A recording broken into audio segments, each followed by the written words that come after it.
Studio Talk Show.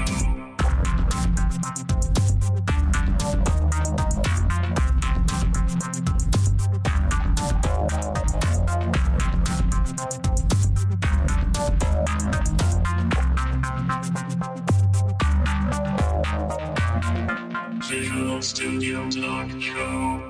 Bienvenue à une nouvelle émission du Visual Studio Talk Show. Le podcast, on discute d'architecture logicielle avec la plateforme Microsoft. Je m'appelle Mario Cardinal et je suis accompagné de Guy Barrette. Bonjour Mario, comment vas-tu? Je vais bien. Guy, on est dans un souterrain à Montréal. La grande ville souterraine de Montréal. Donc, on s'est trouvé un petit coin tranquille, ou en tout cas qu'on espère qu'il va être tranquille pour faire une intro, parce que c'est un enregistrement que j'ai fait préalablement au mois de mai qu'on va vous présenter. Oui, avec Stéphane Lapointe. Oui, on a discuté de DevOps, testing, tout ça lié avec Azure, parce que Stéphane est un expert Azure. Mm-hmm. Puis, écoute, sans plus tarder, passons à l'entrevue. Bonne écoute. Je suis avec Stéphane Lapointe. On est au mois de mai dans les bureaux de Microsoft à Montréal. Dans la prochaine demi-heure, 3/4 d'heure, il va y avoir une rencontre justement de la communauté MSDev Montréal. Je pense que tu présentes ce soir aussi, Stéphane, hein? Oui, ce soir, je présente sur Service Fabric, qui est annoncé au Build tout récemment, il y a quelques semaines déjà. Donc, t'es pas trop nerveux parce qu'on prend le temps quand même d'enregistrer un podcast avant ta présentation. Non, pas trop nerveux, ça va. Je suis avec Stéphane Lapointe. Puis, on veut parler aujourd'hui de scénarios où on peut utiliser Azure pour tout ce qui serait DevOps, ce qu'on appelle DevOps, environnement de test. Donc, essentiellement, nos environnements pour nous aider à simplifier le développement logiciel. Donc, façon de présenter ça. Tu vas probablement mieux le présenter tout à l'heure. La formule, c'est toujours la même, Stéphane, c'est on veut permettre aux auditeurs de te connaître un peu mieux. Puis, par ensuite, on va discuter un peu plus en détail du sujet. Moi, je te connais par entremise surtout de ton employeur Orchestra. Donc, tu travailles pour une boîte de consultation ici à Montréal. Ça fait combien d'années que tu es chez Orchestra? Chez Orchestra, dans quelques semaines, ça va faire 7 ans maintenant. 7 ans, ça va vite. Ça va vite. Et t'es-tu dans ceux qui ont fondé Orchestra? J'étais le numéro 17. Donc, Numéro 17. c'est pas... il s'est passé un an entre vraiment l'arrivée, par exemple, de Maxime, etc. Les premiers arrivants chez Orchestra, il s'est passé environ un an avant que moi j'arrive. Ça fait quand même 7 ans que tu es là. Exactement. Puis, je dirais, dans les dernières années, tu fais principalement toutes tes technologies orientées autour du cloud puis d'Azure. Ouais. Oui, exactement. Parce que avec notre produit qui est Overture, qui est une solution une plateforme de commerce électronique, on a besoin de supporter des clients on-premise, mais de plus en plus, on s'oriente puis on focus vraiment vers Azure. Donc, on tend à délaisser un peu la partie on-premise pour vraiment se concentrer sur le cloud. Donc, chez Orchestra, parce que Orchestra fait du service conseil, mais ils ont aussi un produit qui s'appelle Overture. Ouais. Donc, toi, tu es plus associé au produit à ce moment-là. Non, oui, puis non. Non, c'est ça, on supporte. J'ai fait partie de l'équipe de produits pendant quelques années. Maintenant, là, on avait des besoins pour combler vraiment la partie dev opération. Donc, tout ce qui est déploiement, aider les équipes à vraiment arriver à déployer l'intégration avec l'ALM, des trucs comme ça. Mais depuis quelques mois, je dirais même pratiquement 2 ans maintenant, c'est pratiquement Azure à temps plein. Donc, Et juste, on va prendre une petite pause. Overture, en quelques secondes, ça fait quoi ce produit-là? C'est une réponse aux besoins d'une plateforme de commerce électronique en .NET. Si on se souvient, Microsoft avait Commerce Server, l'ont vendu, puis on voyait un besoin vraiment. C'est une technologie qui vieillissait un peu mal, Commerce Server, mais on a vu une opportunité. Il n'y avait aucun joueur en .NET qui avait leur plateforme de commerce électronique. Puis Louis Fournier, le président, a des idées incroyables au niveau du commerce électronique. Il y a beaucoup d'expérience là-dedans, puis ses associés aussi. Donc, l'idée est venue de là, tant qu'à il fallait se mettre à la recherche d'un nouveau provider de commerce électronique. On s'est dit, bon, pourquoi pas créer le nôtre? On a des bonnes idées, puis on est déjà là. Donc, Puis vous asseyez sur la plateforme.net. Ouais, exactement. Est-ce que vous utilisez aussi comme la plateforme SharePoint ou c'est juste quelque chose avec lequel vous pouvez vous intégrer? On peut s'intégrer avec SharePoint. On va utiliser des outils comme Composite C1, d'autres CMS de ce genre-là, Sidecar par exemple, qui sont plus légers à utiliser. Donc, ça fait 7 ans que tu es chez Orchestra. Ça fait combien d'années que tu étudies en informatique?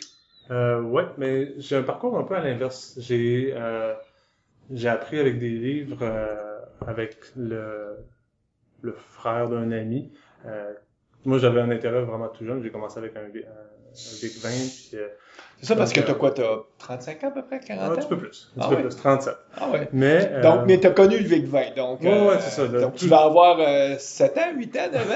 Ben, j'ai des souvenirs d'aller à la bibliothèque, d'aller retranscrire manuellement dans des pages, des petites pages de programmation de jeu en Basic. Donc, c'est parti de tout jeune. Donc, c'est avant Internet, parce qu'après à la bibliothèque pour transcrire à la main, là. Ouais. Ouais, puis là, tu revenais à la maison, puis t'avais oublié un ou deux caractères. Puis est-ce que tu programmais en Basic, c'est ton VIC-20, ou tu faisais même de l'assembleur? Non, c'était en Basic, par exemple. Parce que, bon, moi, j'ai pas fait beaucoup de VIC-20, mais mon frère qui a fait aussi génie informatique, je me souviens qu'il s'était programmé, il s'était fait une carte d'expansion de mémoire, puis il venait programmer littéralement en assembleur son code dans sa petite carte d'expansion à l'époque. Ouais, non, le plus loin que j'ai été, c'était vraiment de jouer un peu plus avec les pics, les pokes, etc. Là. Donc, c'est ça. J'ai été un petit peu vers ça, mais non, pas vraiment.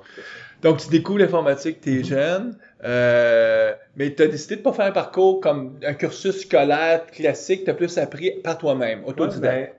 C'est que, comme je disais tantôt, j'ai rencontré des gens qui m'ont donné une grosse brique de VB entre les mains. Puis on se revoit la semaine prochaine, puis je veux être capable d'avoir une interface pour jouer avec une base de données.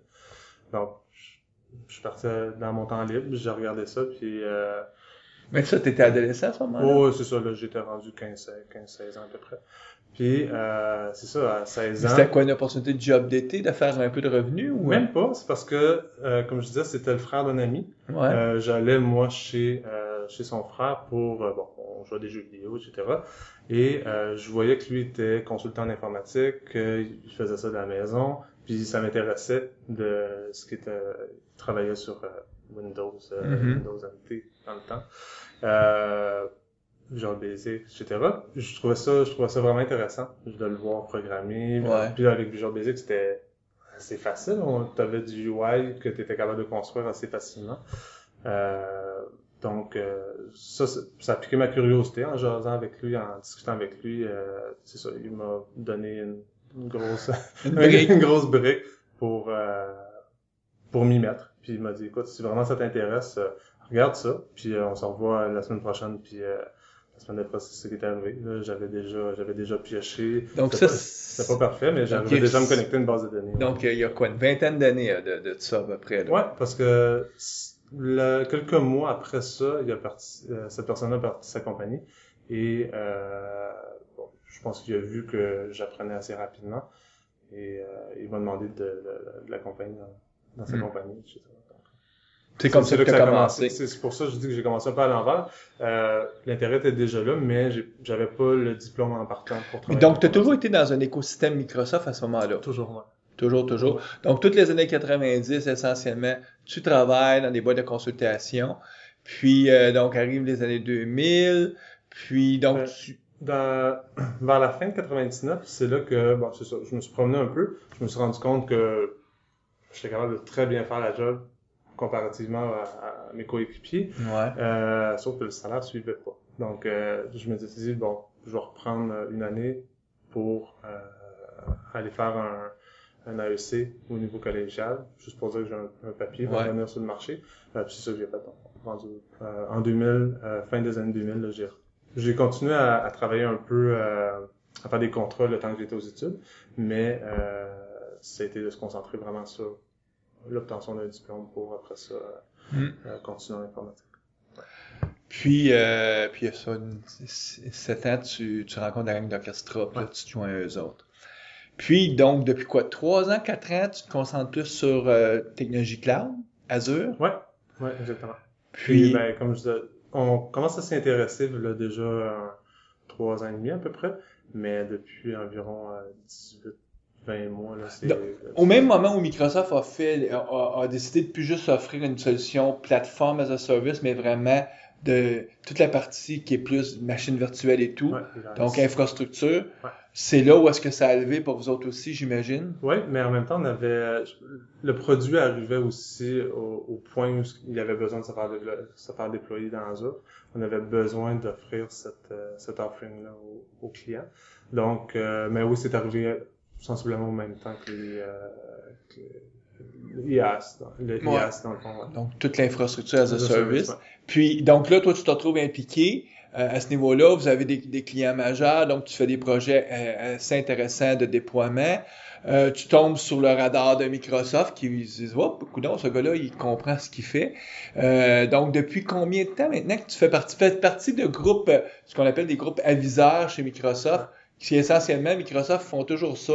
À travers la planète, ils vont faire des groupes de 15, 20, 25. Je sais pas combien de personnes est dans ton groupe à toi. Là, maintenant, il y en a quand même beaucoup. Pour ce qui est d'advisors, mais c'est par l'entremise d'Orchestra, parce que c'est les compagnies qui mais c'est moi qui ai pas mal le principal contact chez Orchestra là-dedans. Mais il y a quand j'ai commencé, les groupes étaient quand même plus petits. On sent qu'il y a un essor là, Mais donc au début c'était peut-être 25, maintenant c'est peut-être 50, 100 personnes. Mais c'est des groupes aviseurs essentiellement pour Microsoft pour avoir des discussions, des conversations avec des vrais clients pour comprendre les vrais scénarios puis faire évoluer le produit. On dit souvent en riant que Microsoft, c'est quand ils font la version 3 d'un produit que le produit prend son essor.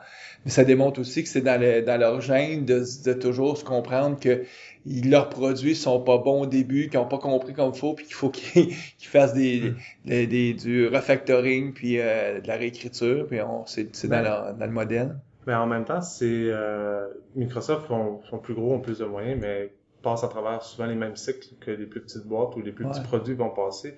On a besoin de feedback souvent au début. On va être sûr que ce qu'on planifie correspond vraiment aux besoins du client, si on veut. Puis c'est un peu ça qui se passe avec l'advisor. On est appelé à donner de la rétroaction sur des démos, sur du planning qui s'en vient, voir si le costing est bon ou non, si les features sont bons ou non. Ça ressemble à quoi dans votre cas? C'est souvent des réunions à travers Skype. Puis c'est quoi, au mois ou aux semaines? Tout dépendant des groupes, parce que je fais partie de plusieurs groupes. Tout dépendant des groupes, il y en a que c'est des webcasts à chaque semaine. Il va y avoir des webcasts, c'est plus pour viser un peu plus large, parler à un peu plus de personnes. Après ça, ils vont cibler certaines personnes dans ces groupes-là pour donner du feedback un peu plus direct. Habituellement, ça, c'est des appels téléphoniques directement avec les gens des produits. Donc, on est en 3-4 personnes, des fois un peu plus, au téléphone.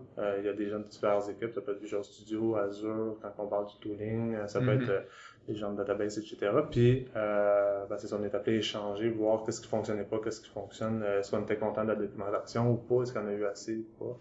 T'as-tu l'occasion aussi, toi, dans l'année, de participer à quelques conférences? Je sais qu'il y a des événements à Montréal, c'est sûr que t'es fortement impliqué, mais par exemple, la dernière conférence Ignite ou la conférence Build, c'est-tu des événements où tu as la chance de participer aussi? Malheureusement, on les a manqués cette année. Build s'est booké en 35 minutes à peu près. Ouais, moi j'étais en ligne puis j'ai réussi à m'acheter des billets dans les 10 premières minutes, j'étais content. Nous, on n'a pas eu cette chance, on a essayé de faire une réservation de groupe puis on a juste passé à côté.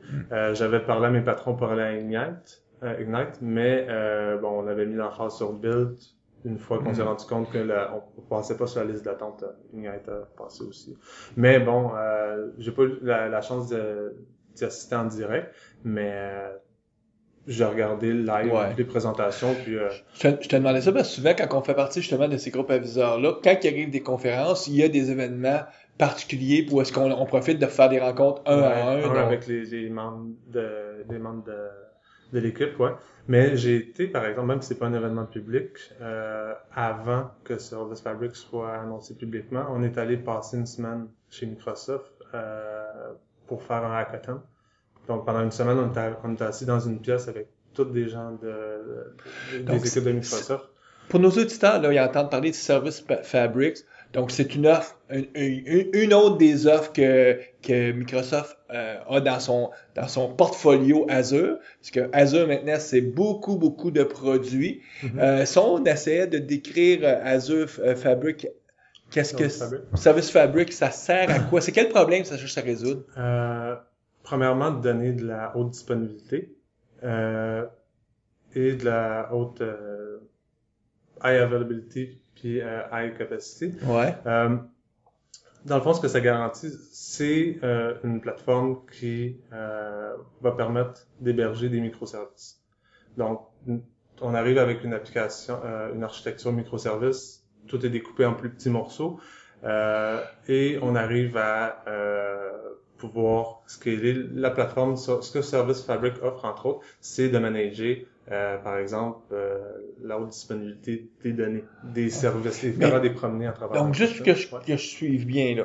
Service Fabric, c'est finalement une infrastructure, mais pour ceux qui font des solutions plateformes, si je comprends bien. C'est-à-dire que tes processus que tu vas rouler, qui vont utiliser Service Fabric, ça serait des processus vraiment que tu as développés en Microsoft.net, puis ça peut pas être appliqué pour, par exemple, quand tu roules des machines virtuelles qui sont plus d'infrastructure à ce moment-là.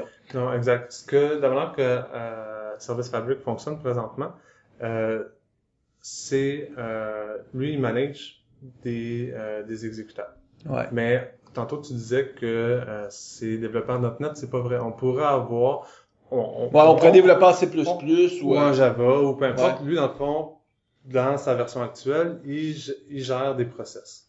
Donc tu es en train de me dire que la nouvelle offre plateforme de Microsoft est pas forcément juste, elle roule pas forcément juste dans un runtime .NET, mais elle peut rouler n'importe quoi qui roule sur un processeur Intel à quelque part. Là. Ben, présentement, c'est ça. C'est que ça roule sur Windows Server. Ils ont déjà annoncé au build qu'ils veulent offrir la possibilité que ça roule sur Linux aussi. Donc, Microsoft s'ouvre de ce côté-là. Mais les exécutables qui vont, nos microservices, eux peuvent être conçus en .NET, en Java, en Python. On peut arriver, pourvu qu'on arrive avec un exécutable. Ils ont même annoncé aussi que il y a un principe d'orchestrateur. C'est lui qui va bouger les points, les process de place entre les nodes dans un cluster pour gérer l'équilibre.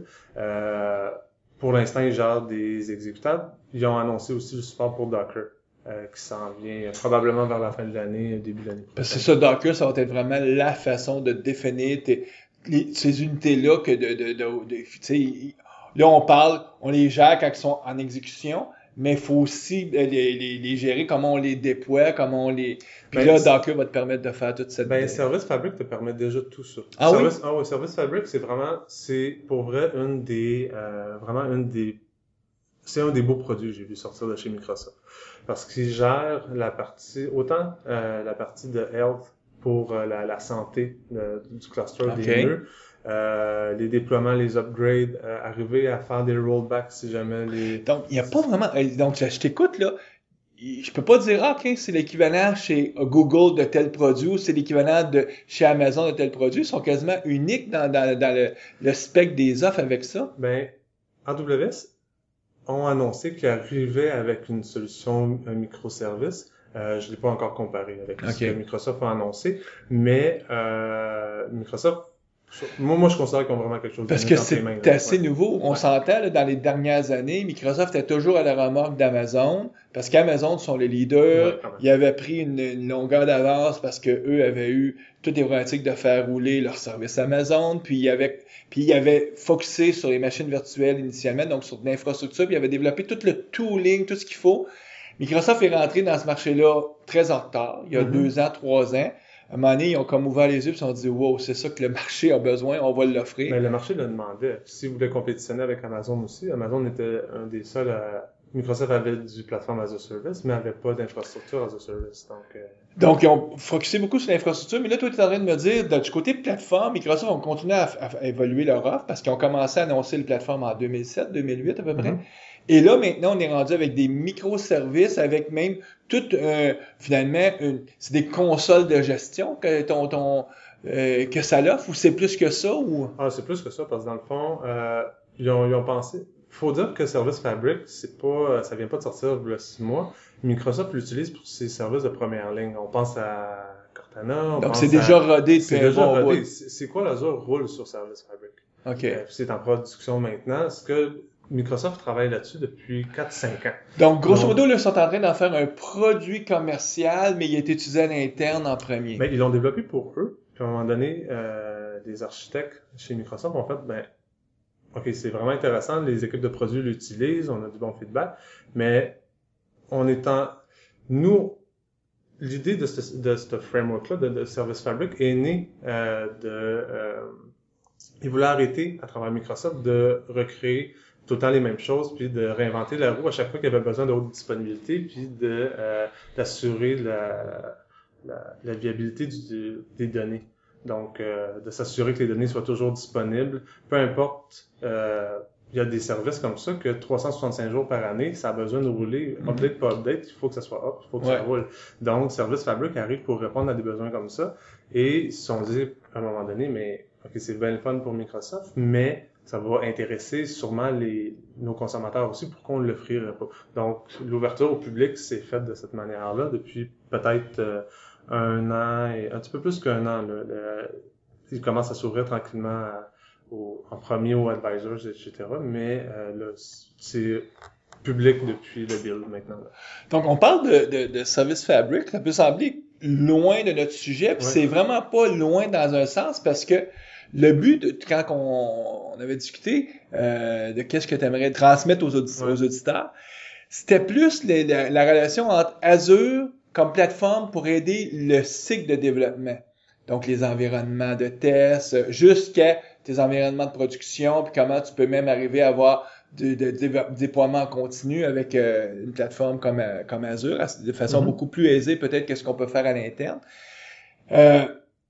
Donc, juste pour ce que je comprenne, l'automatisation dans Azure, est-ce qu'il est vraiment différent que je sois du côté infrastructure, en tout cas que j'ai une solution infrastructure, c'est-à-dire je déploie ma propre machine virtuelle avec mon propre système d'exploitation, ou si j'ai une solution que j'ai développée qui utilise plus la plateforme, c'est-à-dire c'est une solution .NET que je roule sur l'offre de Azure. C'est-tu vraiment différent? Non, jusqu'à un certain point, ça se rejoint. Tout dépendant la vision qu'on a, ou pas la vision, mais le besoin. Le besoin qu'on a dans Azure, si la partie plateforme as a service nous sert mieux que, par exemple, IaaS, c'est sûr qu'il y a des trucs qu'on a un peu moins besoin de manager. On n'a pas besoin d'installer IaaS, etc. Dans un web browser, c'est déjà là. Mais tout dépendant des besoins qu'on a, on peut décider de combiner plusieurs morceaux sur la même machine. Dans ces cas-là, on va avoir besoin de plus de... Souvent, si je bâtis quelque chose de nouveau, je vais pouvoir utiliser la plateforme parce que c'est beaucoup plus efficace puis ça va probablement me coûter beaucoup moins cher à rouler. Pourquoi je vais aller sur une solution d'infrastructure ou est-ce que là j'ai une machine virtuelle? C'est souvent que j'ai des contraintes, j'ai du code qu'on a écrit dans les dernières années que je veux pas réécrire, qui a été pensé pour rouler sur une plateforme Windows ou une plateforme Linux par exemple. Puis dans ce cas-là, ben ça coûterait trop cher à écrire. Donc, ou c'est peut-être pas ça mon problème, c'est peut-être que j'ai des dépendances sur d'autres systèmes qui font que je pourrais pas utiliser une solution plateforme. Ben des fois c'est un ratio coût-performance. Si je prends Overture, il y a des scénarios maintenant où avant on utilisait 7 bases de données SQL Azure, on les oriente maintenant sur une machine virtuelle que SQL Azure fonctionne dessus. Pour gagner au niveau du I/O, on contrôle beaucoup plus le I/O. Mais avez-vous réécrit Overture pour qu'il roule vraiment parce que vous vouliez être capable de faire du déploiement on-premise aussi. Ouais. Puis la difficulté quand on fait un choix d'aller vers plateforme as a service, ça veut dire, oublie ça, là, on peut plus vraiment déployer. Ben, on pourrait toujours déployer, mais ça te prend l'équivalent de quoi? 3, 4 serveurs minimum pour reproduire un environnement Azure on-premise, un mini Azure. Puis, C'est ça, c'est un peu les mêmes choses. On va avoir besoin de redondance si un serveur tombe, etc. Donc, oui, il faut arriver à scripter les mêmes choses, mais c'est sûr que c'est beaucoup plus de travail d'arriver à faire ça on-premise. La partie Azure, là... Souvent, les gens trouvent que c'est un peu overkill. Ils disent, j'ai donc bien une machine pour être capable de juste rouler un processus en mémoire vive, ce qui était pas le cas avant. On mettait un Windows Server, on partait le processus, puis il roulait avec toutes les lacunes que ça veut dire, pas de redondance et ci et ça. Ouais. Tandis que quand tu roules dans un environnement à l'Azure, ben, tu as toujours 3 processus qui roulent en même temps en mémoire vive. On n'a pas 3 processus qui roulent en même temps dans la mémoire vive, mais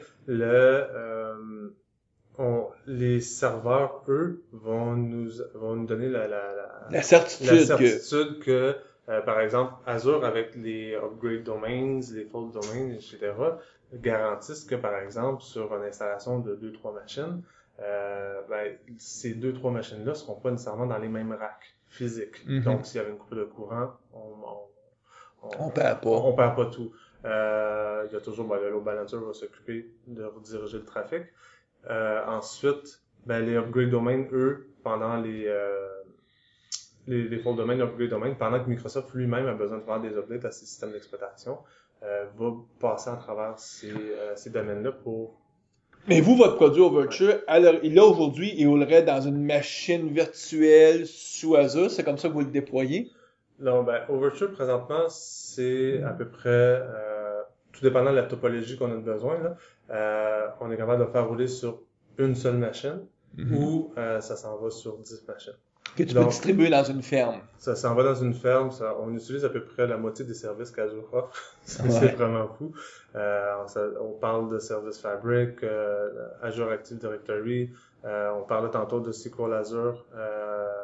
On l'utilise ou non dans certains cas, tout dépendant de la topologie du client, mais c'est vraiment un ensemble de services. Donc, c'est là où toi, ton rôle intervient, c'est-à-dire que tu t'assois avec les clients, tu comprends c'est quoi leurs besoins, puis tu dis, voici comment on va vous configurer la solution pour vous. Nous, ce qu'on fait, c'est qu'on établit des topologies.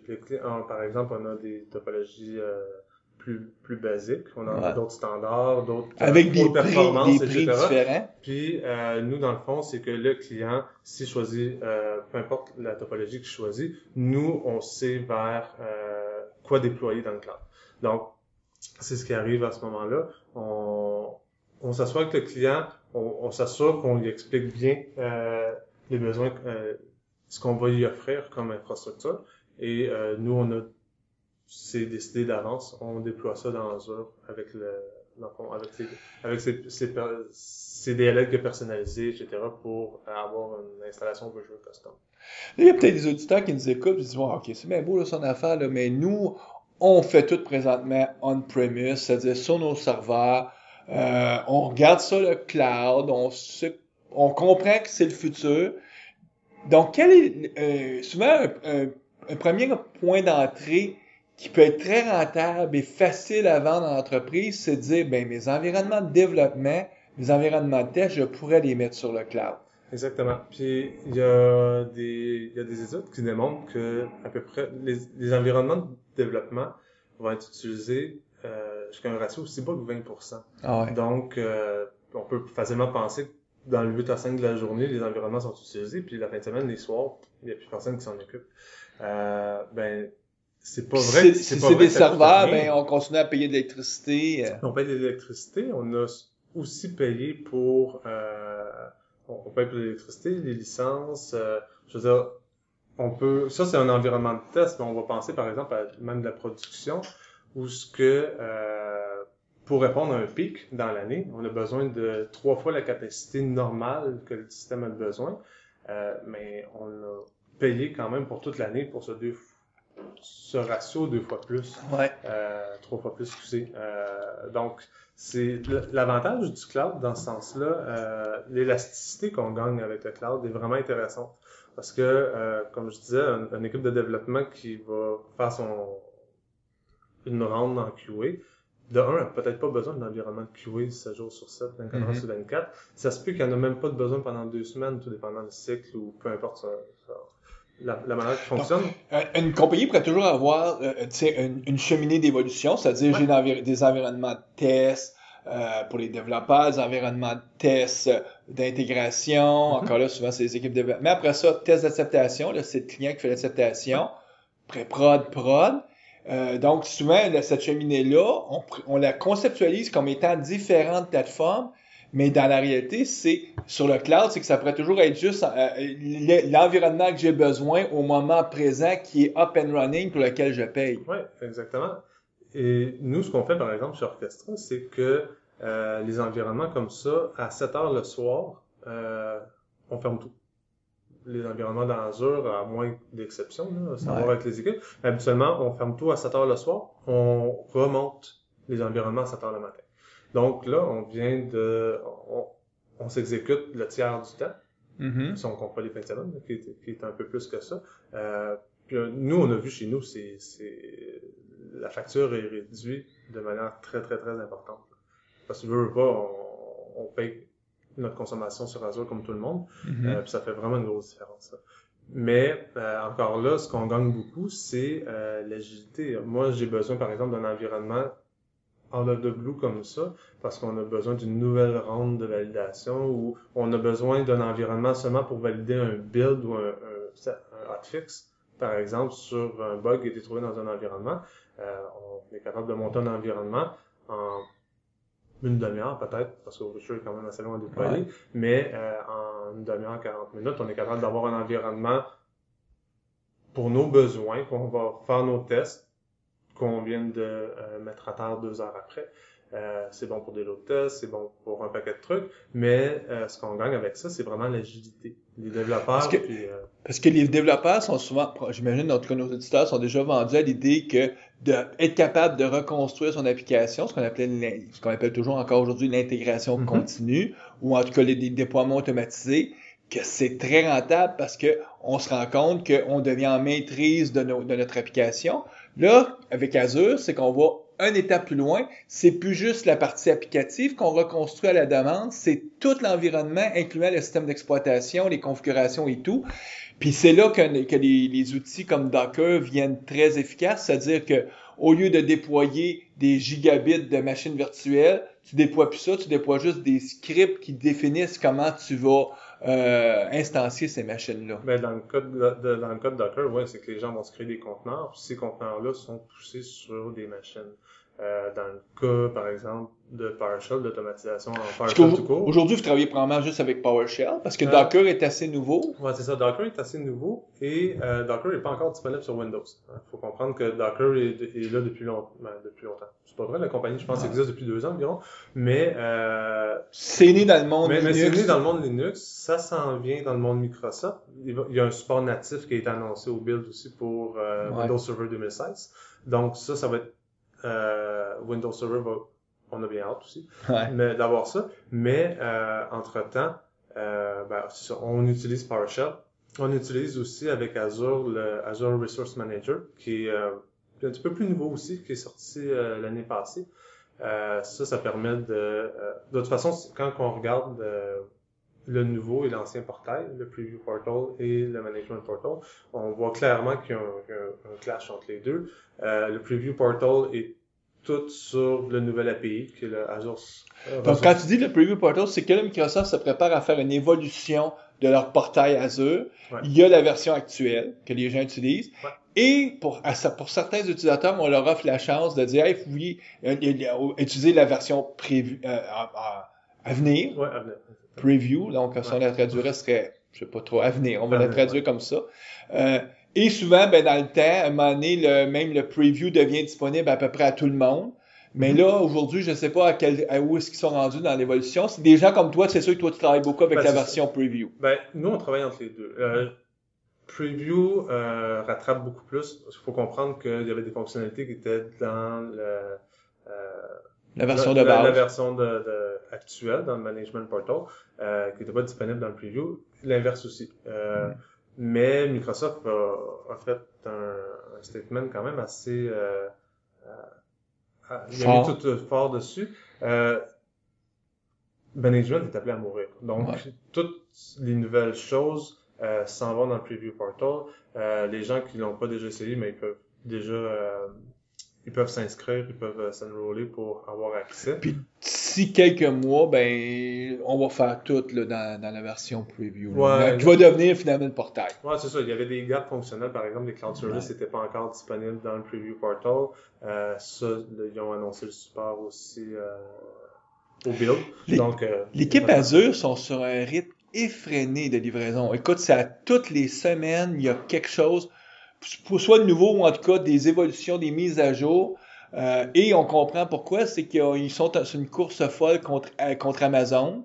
Et Amazon aussi, ils ne sont pas en reste, eux autres aussi sont sur... on comprend que cette course-là, c'est la prise en charge, c'est d'établir qui vont être les leaders. Mm-hmm. Puis je pense que Microsoft devait être content parce que au mois de mai, c'est toujours Gartner font toujours leur analyse, leur fameux cadran, les quatre cadrans où est-ce qu'ils positionnent les entreprises, les joueurs, entre autres dans le domaine du cloud.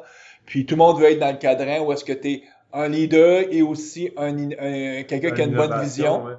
Et là, aujourd'hui, il y a seulement 2 joueurs qui ont été mis dans ce cadran-là cette année.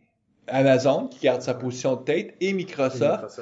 Et en dessous, mais qui est pas encore comme un leader, tu as Google qui est là. Puis on a vu qu'IBM a diminué. Puis beaucoup de joueurs qui avant étaient se retrouvent maintenant dans le cadran où on veut pas être. C'est-à-dire le cadran que t'es pas capable de livrer et t'as pas la bonne vision.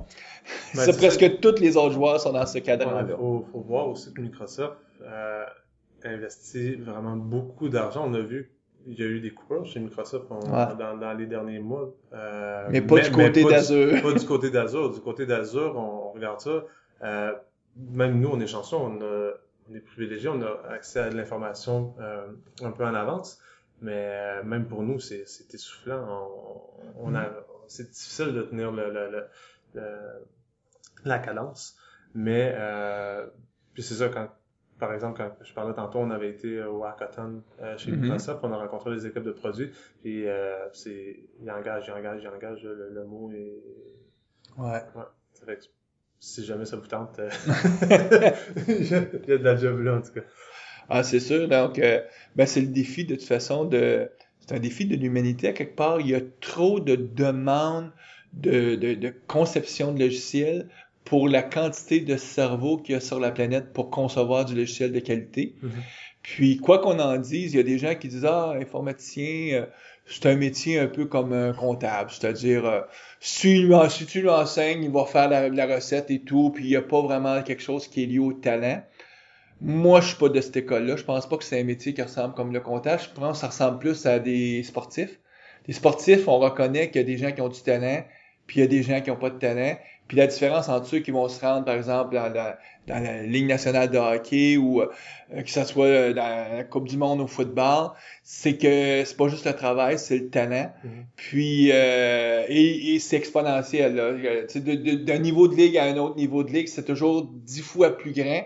Puis donc les bons informaticiens vont avoir puis c'est difficile à mesurer, mais on le sait, quand on rencontre les bons informaticiens, ils arrivent avec les solutions, puis ça livre et tout, versus ceux qui sont pas bons, sont juste ils ont moins de talent. Tu sais, moi, si on me demanderait d'être un super joueur de football, de soccer, ben c'est plate, mais j'ai pas beaucoup de talent. Mm-hmm. Donc, j'aurais beau travailler des heures et des heures et des heures, je deviendrai jamais aussi bon que Lionel Messi, là. Que je le veuille ou que je le veuille pas, je suis limité. Et il semblerait qu'au niveau de notre capacité de cerveau et tout, il y a des gens qui sont tombés dedans. C'est naturel pour eux autres, ils comprennent rapidement. Et quand tu en mets plus qu'un ensemble, 4-5 d'allumés, là, ça va très très vite. Versus puis c'est Microsoft recherche ces types de ressources-là. Puis malheureusement, mais lorsqu'ils sont rendus du côté des produits des compagnies, ils reviennent rarement du côté de la consultation. Trop souvent, on peut voir les entreprises en premier sont les parents pauvres parce que souvent ils n'ont pas les moyens d'engager puis de payer. Ensuite, ceux qui sont les l'échelon au-dessus, c'est les firmes de consultation qui vont payer mieux puis qui essaient de garder les cerveaux. Puis souvent, les autres, à cause de la proximité, le fait parce que les compagnies comme Google, Amazon, Microsoft, ben si tu te déplaces, tu t'en vas vivre à Seattle, puis là, ben il y a des gens qui veulent pas ça. Et ensuite, c'est ça, tu as ces joueurs-là qu'eux autres vont encore payer beaucoup plus cher. Puis quelqu'un qui est un informaticien émérite chez Microsoft, là, il fait pas 100 000 $ par année, là. Ouais. Il fait plusieurs centaines. Ouais. Puis, et en plus, souvent, ils ont des programmes d'options qui font qu'ils peuvent faire beaucoup, beaucoup d'argent. Parce que Microsoft a reconnu que ceux qui sont très talentueux. Il faut prendre soin de ces bonnes ressources, là. Ça, c'est sûr. Puis souvent, ben, si tu regardes par exemple avec Cortana, je fais de la discrétion. Si Guy serait ici avec moi, il dirait Mario, il faut revenir au sujet. Mais si on regarde l'équipe de Cortana, donc tout ce qui est reconnaissance vocale, le vol de ressources, les compagnies entre eux autres essaient d'aller voler les ressources influentes chez les compétiteurs, ben souvent c'est la seule place qu'on va les trouver là, parce que ou ils font comme on font les équipes de sport professionnel, ils regardent ce qui sort de l'université, puis ils disent bon, il fallait chercher les meilleurs. Ouais. Puis souvent les gens ont même pas fini leur diplôme universitaire. Ah non, sont dans- ils se font ramasser, ils se font aborder directement. Ils se font avant la offrir fin des- cours, des- des bonnes jobs. Hein. des belles jobs. Puis toi, ben tu te retrouves à être en interaction avec ces gens-là dans les Ouais, équipes. ben moi je trouve ça super inspirant parce que justement c'est des gens qui sont hyper allumés, c'est des gens qui sont vraiment compétents. Puis en même temps, ces gens-là aussi, ben je me rends compte chez les advisors en général, je pense que bon, c'est pas pour vanter personne, mais je pense que les gens qui sont là, j'imagine Microsoft en même temps va les chercher ou s'intéresse aux compagnies, puis aux gens techniques dans ces compagnies-là, parce que ce qu'ils sont capables de les retirer un Même plus-value. Là. Quand quelqu'un choisit pour être un adviseur chez Microsoft, c'est pas un 2 de pique absolument aussi. C'est-à-dire que c'est quelqu'un d'allumé aussi. Parce qu'ils veulent quelqu'un qui comprend bien la problématique du marché, qui comprend bien aussi les besoins de la clientèle. Donc, parce que tu deviens un peu comme un proxy, un représentant de... On devient une voix un peu pour les consommateurs parce que notre rétroaction, notre feedback va influencer directement le produit.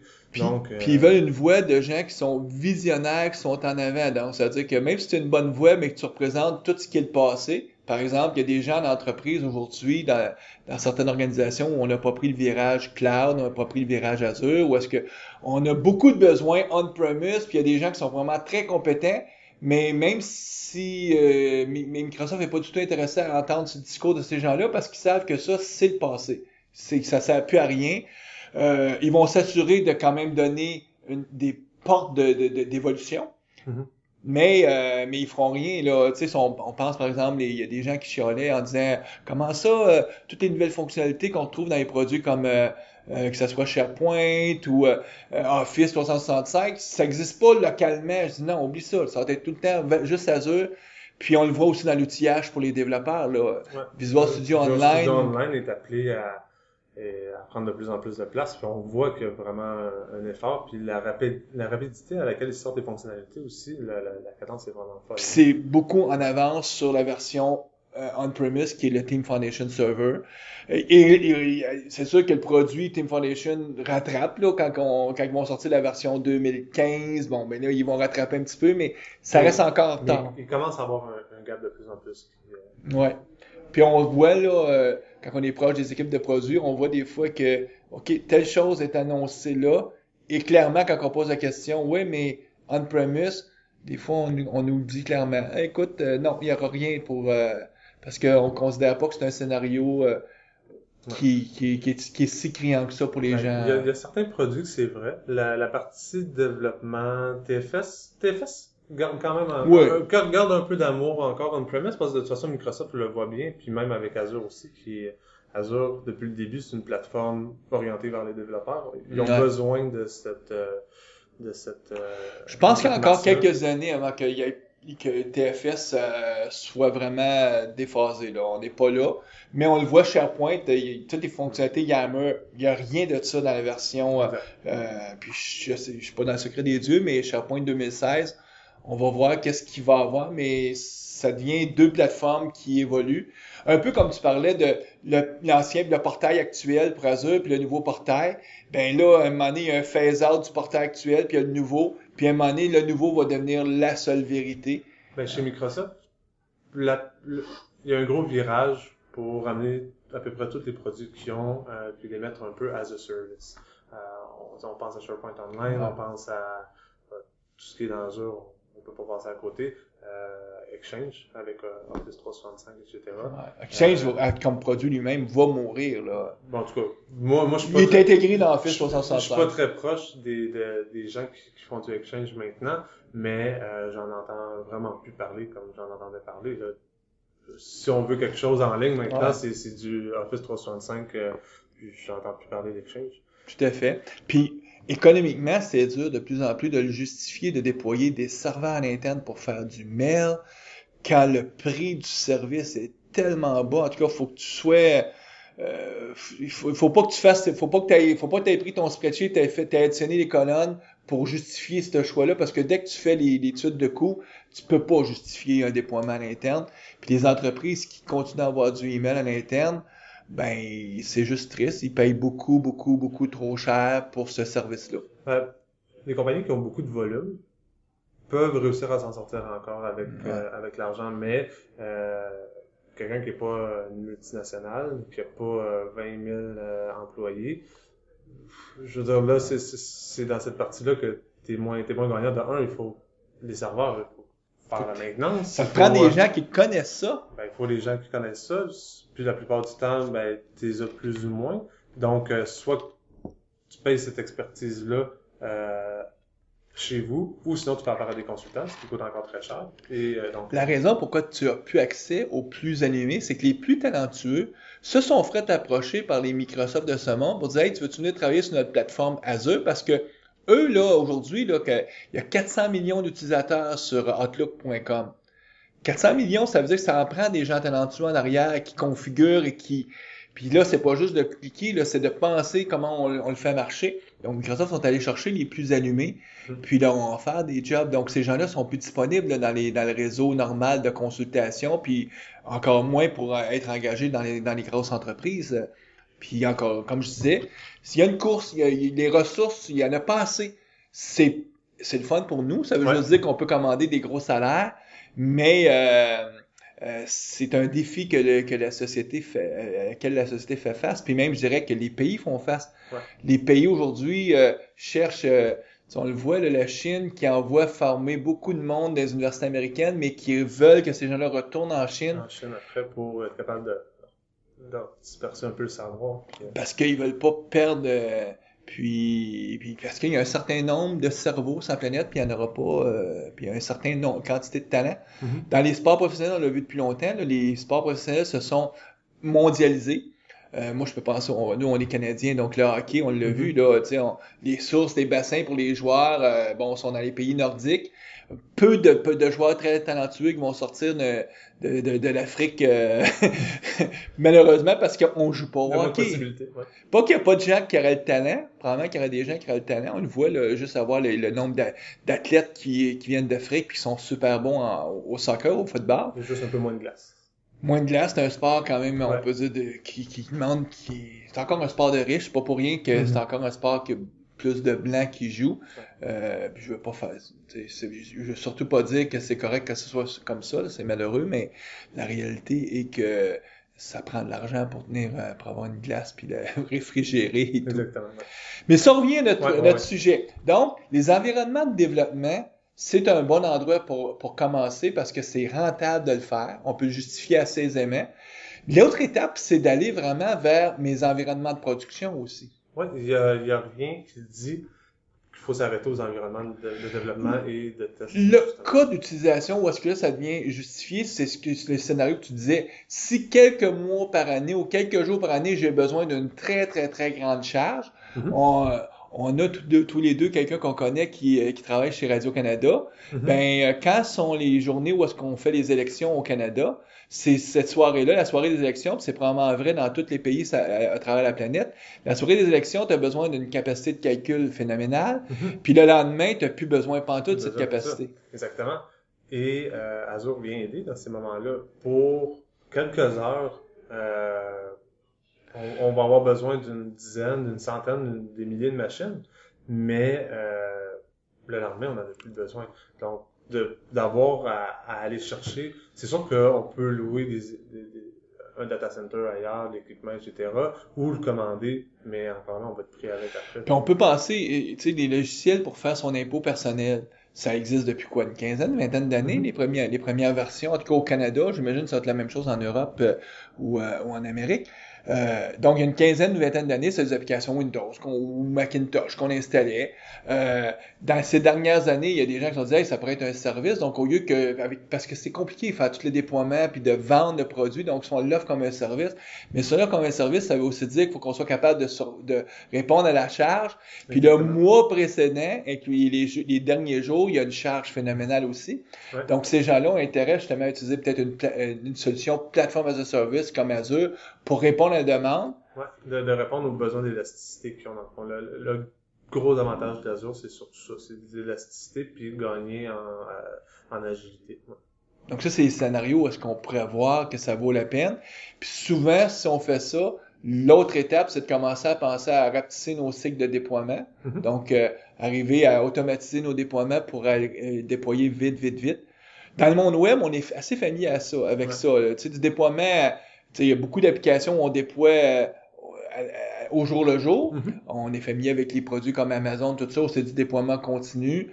WordPress, les engins de blog, où est-ce qu'on déploie des nouvelles versions en continu. Google le fait aussi de façon systématique. En entreprise, on veut peut-être pas déployer au jour le jour, mais sur un rythme hebdomadaire. Donc, à trois fois qu'on a une nouvelle fonctionnalité, au lieu d'attendre de faire un gros packaging, on a une nouvelle fonctionnalité, on la déploie, on forme les utilisateurs sur la nouvelle fonctionnalité. C'est sûr que ça dépend toujours du produit qu'on développe ou du produit qu'on fait, mais il y a des gros avantages à vraiment réduire le cycle de développement et de déploiement aussi. D'un, ça permet de livrer tu l'as dit, des nouvelles fonctionnalités vraiment très rapidement. Mais ça permet aussi de pas attendre 3 mois ou 6 mois avant de voir si, par exemple, de même faire ton déploiement en production, ça permet de tester ton déploiement de manière très régulière. Il n'y a pas de surprise qui se passe quand on est habitué à déployer comme ça de manière à chaque semaine, à chaque 2 semaines, que ce soit par feature, mais sur des petits features, par exemple. Vu que c'est des petits features, souvent la stratégie, c'est qu'on fait plus aujourd'hui en entreprise, souvent on est beaucoup sur je déploie et j'ai une stratégie de rollback, c'est-à-dire j'ai une stratégie pour revenir en arrière si ça va pas.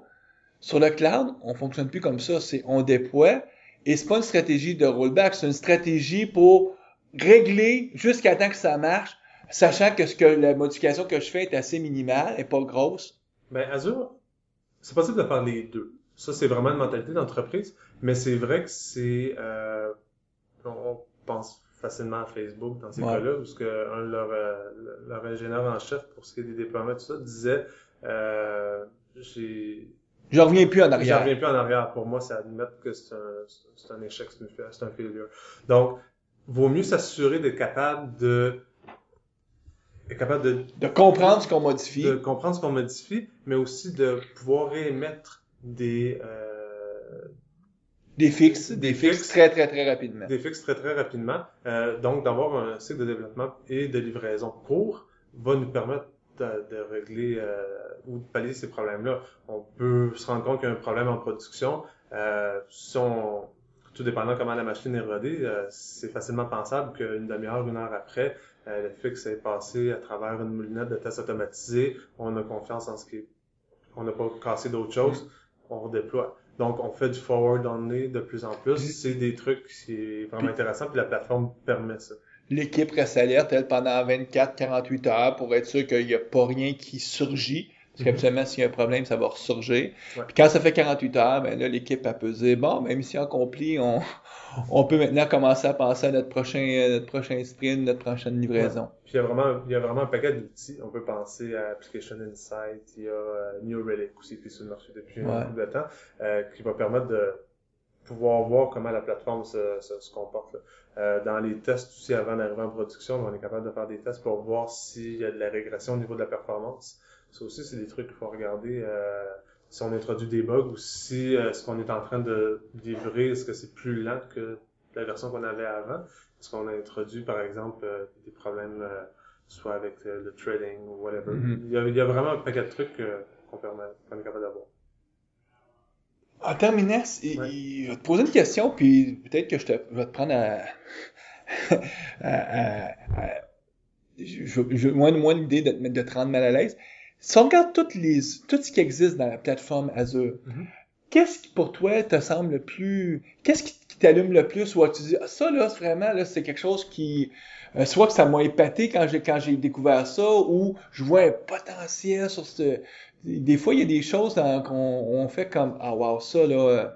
Ben moi, il y a deux choses qui m'allument présentement, en tout cas, parce que je passe mes journées dedans, là. Puis ça va changer dans 6 mois, ça va prendre être autre chose, là. Ben, en tout cas, ces choses-là sont là pour un petit bout. On sait juste pas tout le temps qu'est-ce qu'il va annoncer après. Mais, on parlait tantôt de Service Fabric. Ouais. Puis on a parlé de Azure Resource Manager, le ARM. Ouais. Avec d'être capable de définir des environnements, des topologies de manière déclarative dans un fichier, puis que ce système-là soit idempotent, qu'on puisse le relancer. On peut penser un peu... Quand tu dis idempotent, ça veut dire que, grosso modo, il n'y a pas d'historique. Ça veut dire que je peux le relancer par-dessus. Peu importe le nombre de fois qu'on va l'exécuter, ça ramène toujours l'environnement à l'état qui est décrit dans le template qu'on est en train d'utiliser. Ouais. J'ai vu des gens être capables de monter des fermes SharePoint, des AD, des SQL Server avec ça.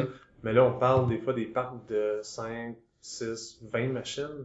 C'est tout orchestré, tout par Azure Resource Manager. C'est vraiment, vraiment important. Puis donc, Azure Resource Manager, j'imagine, lui, va évoluer beaucoup avec Docker pour intégrer la technologie des conteneurs. Pas nécessairement, mais les deux peuvent travailler ensemble, par exemple. Ils vont cohabiter. Ils peuvent cohabiter parce que de toute façon, le provisioning peut se passer, par exemple, avec ARM. On prévoit, par exemple, 2-3 machines virtuelles. Docker peut arriver, lui, après ça. Il y a déjà des extensions pour Chef, Puppet, etc. Je vois déjà qu'il va y en avoir pour Docker. Ouais.